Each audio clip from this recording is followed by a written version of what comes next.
Hello, hello. Hello, welcome back to another mukbang. We have a feast in front of us today. It is lunchtime and we are starving and we are ready to get into this food. Just so you know, this video is not sponsored, but we were kindly gifted some food and drinks from one of our favorite tea shops here in Amsterdam. They're actually in the West, and if you've ever seen any of my old vlogs or followed me on Instagram, then you know that I am at this place. They're called Tea's Tea Bar. I am there like nearly every other week. They're every week. They have amazing drinks. Yeah. And amazing food. But the thing is, we haven't tried every drink and food on the menu. Yeah, we go there so often because we always get this one drink. It is the Earl Grey. This is actually a secret item. Not secret, but it's not. It's off the menu. Yeah. It is their iced Earl Grey tea latte. And then I like to add tapioca as an add-on. This is not on their menu, but we get this nearly every time we go there because it reminds us of home. But I don't think we've ever tried any of these other drinks. So I am excited to try it all today. Yeah. Okay, let's get into the food. I am starving. What do we have today? So Let's start from the far side over on your side. let's start with the food. We have a cheese croissant. By the way, they do not make their own food there. I think they order it in, but their main purpose of the tea shop is obviously for their really premium teas. And the food is just like on the side. So you can go there for lunch or a little tea session. This is their Cinnabon. Or their version of the Cinnabon. This is their kimchi toasty. And then we have a blueberry scone. And what do we have? With lemon curd and creme fraiche. Yeah. And then we also Your have personal favorite. My favorite. This is basically my order. The iced Earl Grey tea latte and then their matcha loaf. All right. It's amazing. And what is that blue drink over there? This drink right here is their butterfly blue tea. Like, look, it's actually blue. It might look a little black actually on your camera, but it's blue. And they gave me a lemon on the side because apparently when you squeeze this lemon in, it like does something magical. Let's do that first. You want to do it now? Yeah. Okay, cool. Okay, let's try it. I have no idea what it's supposed to do. And I also don't really know why it's blue. Apparently the butterfly blue tea is just very blue in general. Why don't you do the honor? Okay. Okay, let's try it. I don't know if it's gonna do anything. Anything happen? I don't see. It's turning. Oh, it's turning purple. Yeah. Did you guys see that? I don't know if that's captured on camera, but I swear to God, this is turned. It turned purple. It turned color. That's pretty cool. Wow. Oh my gosh, it smells so good. Okay. Okay, then what do we have? That's really cool. And then we have the Gen Matcha, I guess, iced latte with tapioca. And then we have my personal favorite, the iced Earl Grey tea latte. And then we also have, this is their sparkling tea. I've never tried this before. Actually, I haven't tried most of these, but I don't really know exactly what kind of tea is in here, but I think it's probably like a decaffeinated iced tea of some sort, but it's sparkling somehow. And then we finally have the Very Berry Mojito. Yeah, Very Berry Mojito. It sounds amazing, and apparently this is one of their most favorite drinks by their fans. So I'm gonna try the blue drink first. Okay, get it. Or now the blue now became a purple drink. I'm gonna try the Very Berry Mojito. Oh wow. What does it taste like? Do you like it? It's not what I expected when I took the first sip. Oh, okay. Right? It's just a unsweetened tea like an uncaffeinated tea. So it just tastes like normal tea that's not sweetened. Yeah. But it has a little bit of that a little bit of a floral scent, and the lemon obviously that we squeeze in. This is a nice drink as well. The Very Berry Mojito. Yeah. Very refreshing for a hot summer day. All right, I'm gonna get into the food. I'm just gonna put some of these drinks one side because I'm hungry. Wow, I've never had carbonated tea before. Let me try.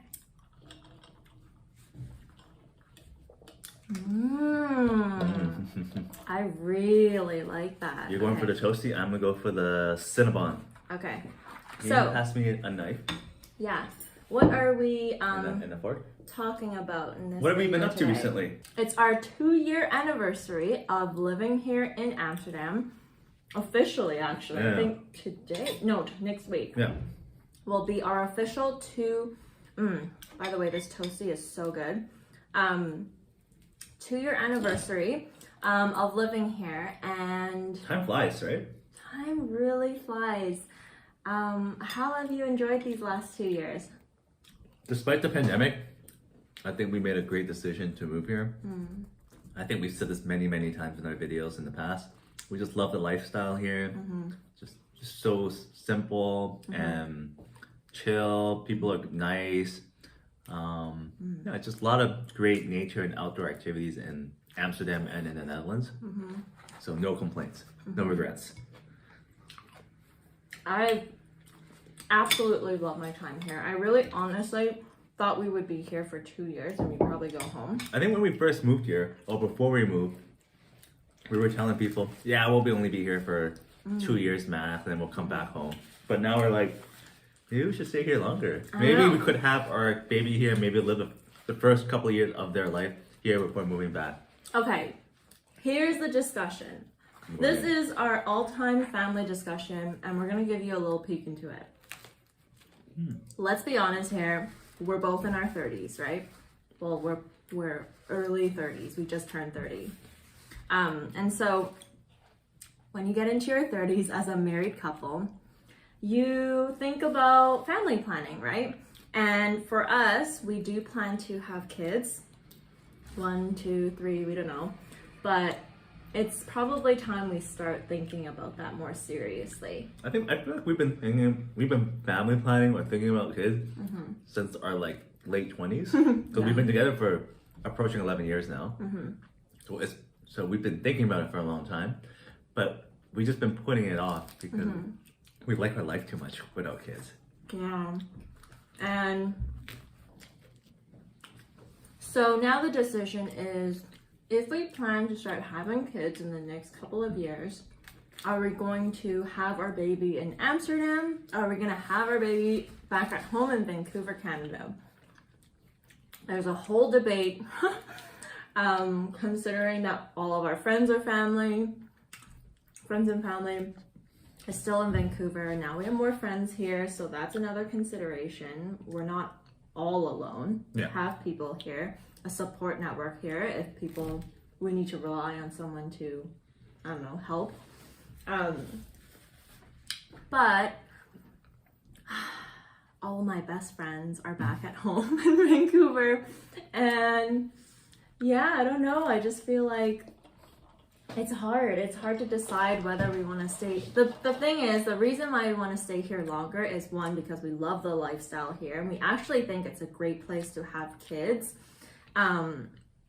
If I can move all of my friends and family to Amsterdam, I think 100%, I wouldn't mind staying here for a little bit longer. Okay, well, the reason why we want to stay in Amsterdam for longer, like I was saying, one, because we love the lifestyle here, but two is because we actually want to travel a little bit more. Our main purpose of traveling or moving to Amsterdam was so that we can travel, do more weekend trips, and they would be a lot more affordable than if we were to travel from Canada. Can't really get to very many places from Canada without paying $1,000 on an airplane ticket. Even 2 different places within Canada, it's almost getting to the thousands.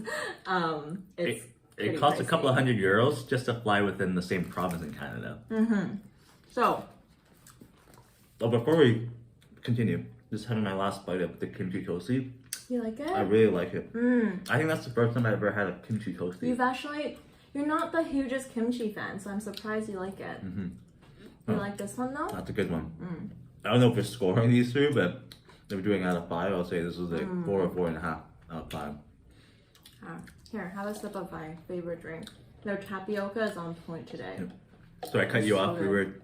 You were explaining why we want to live in Europe, and why we want to you're about to talk about the traveling part. Yeah. So being here in Amsterdam, we got here, and then a few months later the pandemic hit, and we honestly haven't done as much traveling as we hoped to.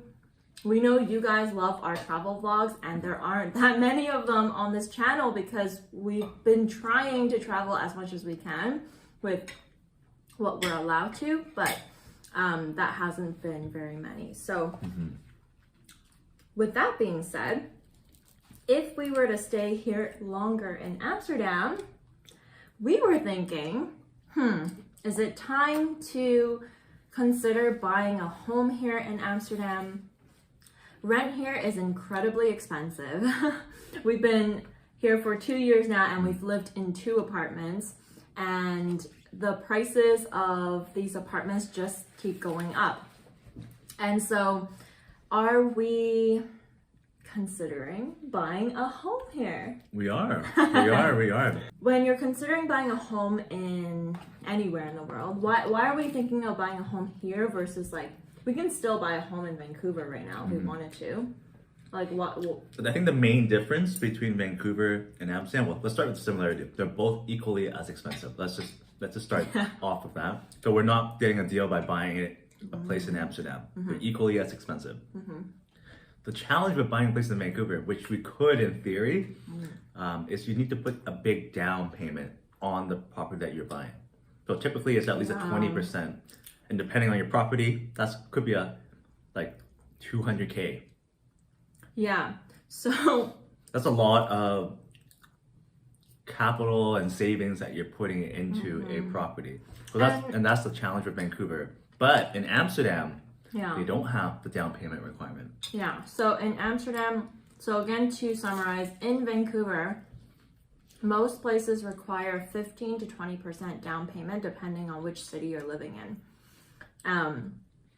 Without that capital, plus all of the fees that you're paying on top of that, without that capital, you can't get a mortgage. And that's just the norm there. And for most young couples, it takes a long time to save up $250,000. And why it's that much is because real estate in Vancouver is extremely expensive. If we wanted to move into Vancouver city center, a 1-bedroom, I mean, prices are increasing every day, but a 1-bedroom apartment, which is not even feasible for us if we're growing a family, would be like $500 to $600,000. It might be 600 to 700 now. It might be more. A 2-bedroom would probably be going for like $650,000 to like $800,000. And 2 bedrooms not even big enough for us because now we work from home full time. So I need, at least for me, I'm full time at home as an entrepreneur. So I need a space to be able to do my job. Yeah. We have a baby that we want to introduce into our family. So that's another bedroom. And then we have our bedroom. So we need a minimum of 3 bedrooms for a long-term home back in Vancouver. Yeah. And that would probably be, I would say, $850,000 to $1 million home. For sure. And we're not even talking about Vancouver city center. For a 3-bedroom townhouse or apartment, for that price range, $850,000 to $1 million, you're probably talking about farther in the suburbs, which is very sad. Maybe the greater Vancouver area, but probably even outside of it. It's really bad. So for most people, unless you're like incredible savers, it's nearly impossible. Not nearly impossible. It's possible. It's going to take a long time and you're going to feel it once you buy it. Or you might need to get into the market with something smaller, like a 1-bedroom or a 1-bedroom in the den, and then upgrade yourself in a couple of years once the value increases. Which we don't have. We don't have. So yeah, well, in Amsterdam or in the Netherlands, there is no down payment requirement for buying a place. Which means that you can get a loan for 100% of the value of the purchase price. No, sorry, The valuation. The valuation of the home. Based off of your income. Based off of your income. Yeah. Like it depends how much you can loan up to. Obviously, depends on your income. But you can borrow up to 100% of the value of the home in Amsterdam. So, which is really great news because that means we don't have to shell out hundreds and thousands of dollars. Yeah. I mean, it will be thousands, but not hundreds, Yeah. 100,000s. And it's so much more doable. All right, so with any financial purchase like this, us ourselves, we're pretty financially risk averse. We will calculate the heck out of everything before we make any financial decisions, especially when it comes to so much of our savings. So with this home ownership, we really took the initiative to create a model. We created a financial model for ourselves. We don't have a financial advisor, so we just did it ourselves. And we compared renting versus buying in Amsterdam. If we were to stay here for another 2 to 3 years, we basically added up how much we would be paying for rent. Yep. And then we calculated how all much of the buying fees Yeah. and expenses for buying on top of the monthly mortgage and the monthly BBA, that's what you call it, but that's basically the monthly strata fees. So we factored all of that in, plus we even added to the model, like when we eventually sell, how much that would cost on the fees. Yeah. And then we created like 2 scenarios. A happy scenario if our property value increases for the next 2 to 3 years, and then a not so happy scenario if the valuation does not increase for the next 2 to 3 years. Yeah. So we have a happy model and a Not so happy model. yeah. But, but without going into too much details, from when we did the modeling, buying came out on top for both scenarios. Which is crazy. Honestly, it blows my mind because if you do the same model in Vancouver, I can tell you that renting is probably cheaper in a short period of time. So just keep in mind, we're only here for a short period. Like if we were keeping our home for 10 years, then I think buying a home is always going to... it will always be the safer decision. It's always going to be the safer decision. But when it comes to our timeline, which is possibly staying for another 2 to 3 years, when it's that short of a period, then you really have to do the calculation whether it'll be worth it to rent or buy. And a lot of times, like in Vancouver, it's probably more worth it to rent because the financial advice there or the model there is that if you're renting, you wouldn't have to pay that $200,000 up front, and that $200,000 could have been put into investments where that interest that you get from the dividends and from the, if you're buying stocks or whatever, mutual funds, ETFs, that interest that you make back sometimes is way safer, but also sometimes more stable than the value of your home going up. Sure. Especially when you're not buying to rent. It's not an investment property. It's a property that you are living in, and unless you're selling and downgrading to a smaller place, you'll never see that money again. Exactly. So so that's the kind of argument between renting versus buying.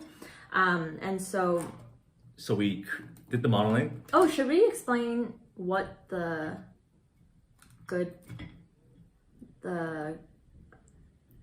what did you call it? Good versus bad? The happy scenario and the not so happy scenario. Happy scenario versus not so happy scenario. Can you describe what those 2 scenarios are? Yeah, I did. Oh. Happy scenario to re-summarize is the scenario where we see an increase in the valuation of the property in the next 2 to 3 years. What increase though? I think based off of what we see in the current market in the Netherlands, specifically Amsterdam, we conservatively estimated a 5% increase year over year for the property. Which is the average of how much property was increasing in 20. I looked at it from the last couple of years and then picked the lowest percentage as a conservative number to estimate. Yeah, and then it's actually gone up a lot more. Yeah, it's actually gone up a lot more in 2020, But which is crazy in 2020 with the pandemic. Yeah, 2020 prices went crazy in Vancouver. And then the not so happy scenario, we just did no increase for 2 to 3 years. So if we bought something for, let's say, 500K, it will stay 500K in terms of valuation in 3 years. Which I think is a pretty conservative way of seeing the bad scenario, because I just really cannot see the value of homes in Amsterdam going downwards. Yeah. I know everyone's talking about the bubble it's bursting. always a risk, the bubble's gonna burst, but I think even for us, worst case scenario, the bubble bursts, valuation goes down. What's the worst case scenario? Well, the worst case scenario is we stay here a bit longer than living in Amsterdam, which is great because we like it here. Yeah. Sucks for our family and friends because we won't see them as often. Yeah. But another scenario too, if it does unfortunately burst and we're not gonna make money or come out on top with the investment, we can also just rent it out and move back home. That's true. That is another possibility, to be able to rent. Now, renting, just so you know, if you guys are thinking about doing the same thing, buying to rent, it is a bit more complicated here in Amsterdam to But rent. it is possible. It's possible, but there's a lot of like different loopholes you might have to get through. It's a different type of mortgage possibly that you have to get. You're paying more taxes and interest rates on those mortgages. Although what we learned from one of our mortgage brokers is that you don't pay for rental, you don't pay taxes for the rental income that you get. So if you make a profit on your rental, it's my mind. straight up profit with no taxes. So you get 100% of it. How is that possible? I need to research, or if you know, if you live here and you know about the rules here, please let us know in the comments below, because it blows my mind that why wouldn't that be income that would be taxed in your. Because isn't there another rule? Because all our other investments are in Canada, but isn't there a rule in the Netherlands that any income you make from stocks is also not taxable? Yeah, it's everyone pays the same. Yeah, it's very hard to explain. I'm not going to try to explain it here, but yeah, I guess that would fall under the same umbrella. I think it's box 3 or something, which is investments, which I guess home ownership would be considered investment. By the way, can you taste this? It is so good. Oh, by the way, the matcha. Yeah. This matcha loaf. Was it matcha loaf? What'd you call it? Matcha loaf. Yeah. Oh, it's amazing. I'm gonna try this. That's probably my favorite baked good so far. Okay, no, you should try this though. This is the blueberry scone with lemon curd and creme fraiche. It's so good. Oh, that's really nice. This is always my love. This is really nice too. For sure, the matcha loaf and this scone is my favorite. Okay, so we have the 2 hot drinks. The first one is the cha-cha chai. Cha-cha chai. And then this one is also a chai, but it's their pink chai. Yeah, there you go. It's a little bit darker than the cha-cha chai. So these drinks are very special because they brew them in the traditional way right at the store. So they're it's not from like chai powder or from chai it's the real syrup. thing. It's like the real, like with all the spices, and it smells like chai every time you go into the store, and it's incredible. Oh, that's real. That's the real thing. This is so good. So chai is a little bit like spicy with like some ginger and some spices in it. It's very spicy. Mine's not very spicy at all. It's not that spicy, but it's got that spice flavor to it. Oh, this is so different. Okay. It's very different. So this pink chai, I've never had this before. It's actually sweet and salty.